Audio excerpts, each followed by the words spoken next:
Welcome to Picture Healer channel. In this video, we are going to talk about a common question. It's about how to combine different flying star Feng Shui charts. We mostly talk about the yearly flying star chart, monthly flying star chart, and the period 9 chart. These are based on the time, so they are more universal.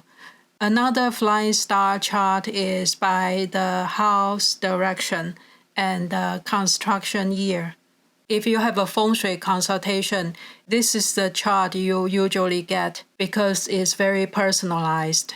The monthly, yearly, and period 9 chart can be combined easily, but the house chart can be very different.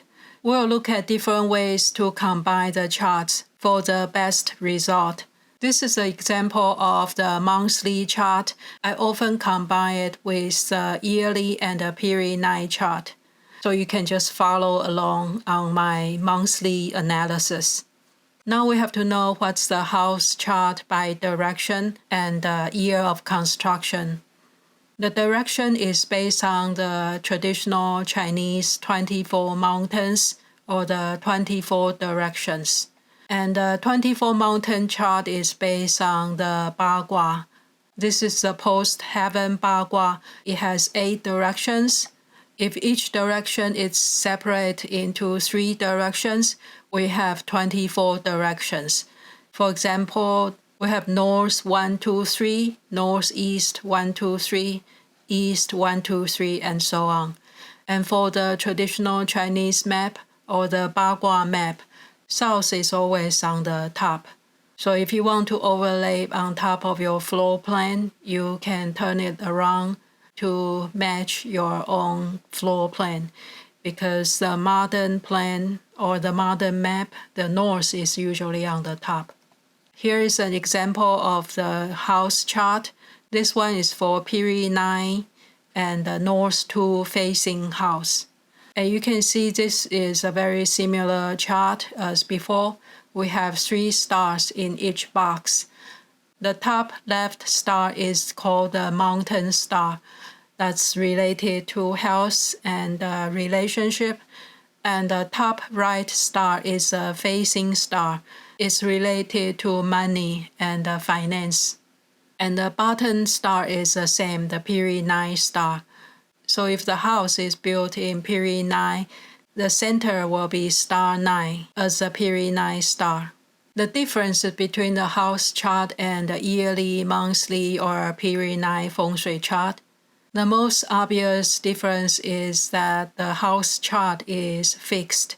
There's no change of the chart until you have a major renovation or moving out to a different house, because it's based on the direction and the construction year.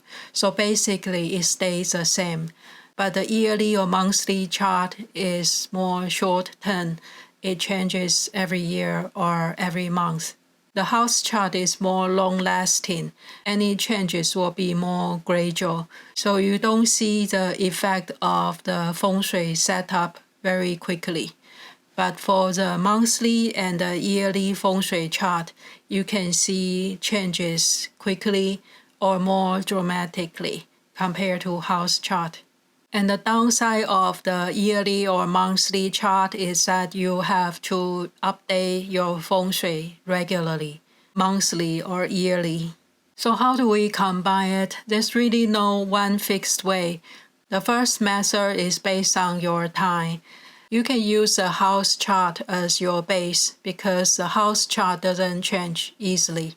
And if you don't know your house chart, there are some online calculators you can check. Or if you're interested, I can put together a book about all the charts and the basic combination. Just leave a comment and let me know if you are interested. Not everyone wants to update Feng Shui monthly because it takes a lot of time. If you are very busy, you can just use a house chart or use a house chart combined with a yearly chart so you can do adjustment every year.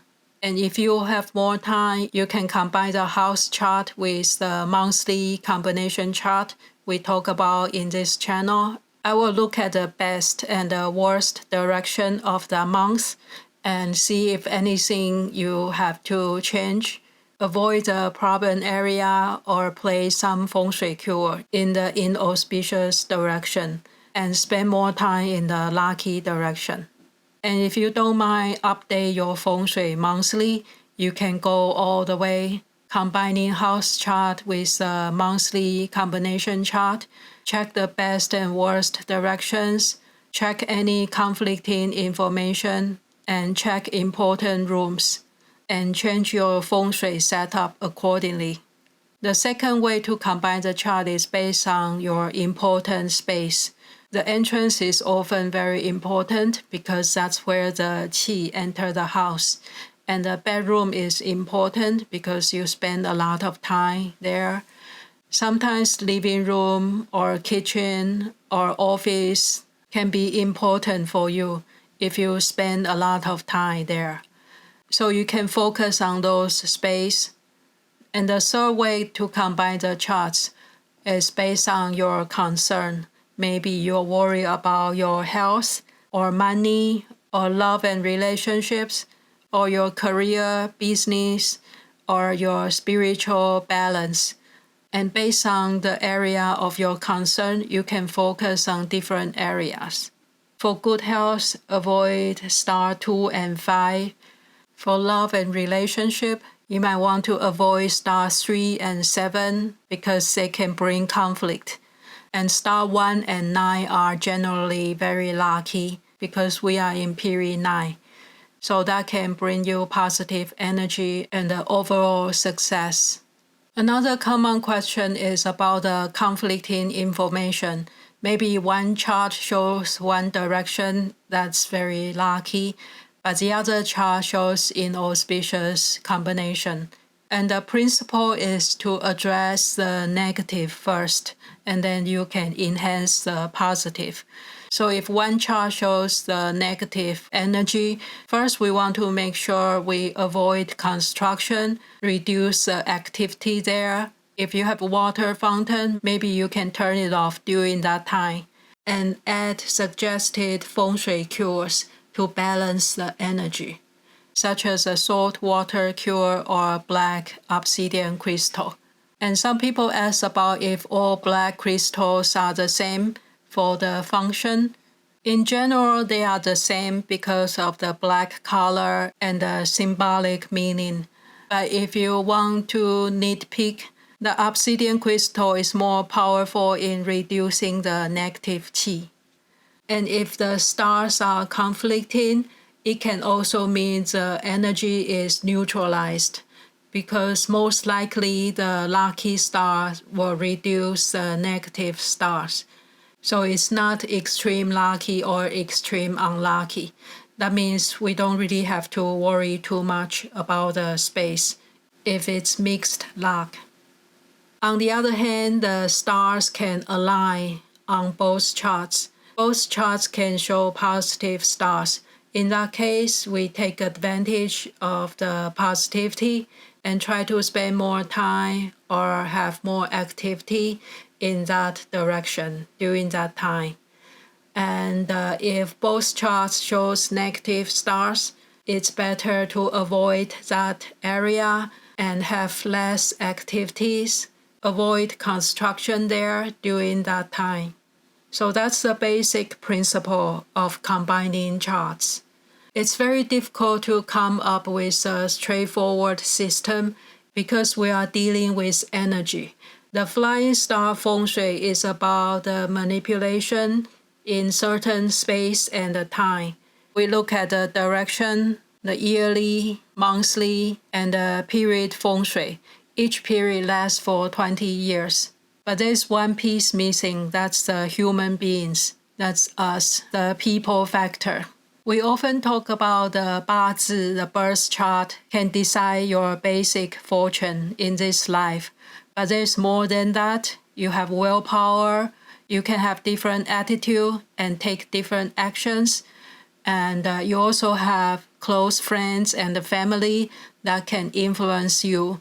If they are very lucky at certain time, you will probably be lucky too. because we are all interconnected. So that's another factor that's beyond Feng Shui. So this is not exact science, even though we try to organize it and make it logical.